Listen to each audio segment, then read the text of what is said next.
Hey guys, this is Annie, and today I'm here with a review on this Respira Kraft wrapping paper. I got these because I'm getting right into birthday season with all my kids, and I wanted to try something a little bit different. And boy, I'm really, really pleased with this. This is really unique. These are made of a craft material, and it's very sturdy. I appreciate that it has a grid on the back.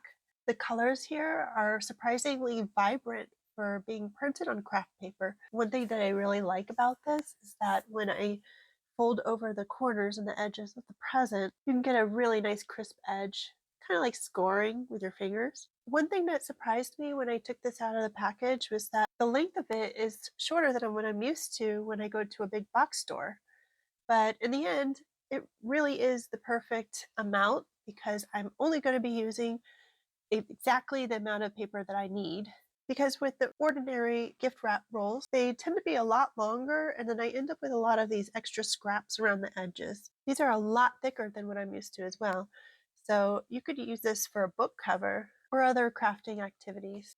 These measure 17 inches long and it rolls out 10 feet per roll. And there's 4 different color variations. These all complement each other and look really nice, especially for a rustic style birthday party or celebration. I would give my recommendation. This is a really great product.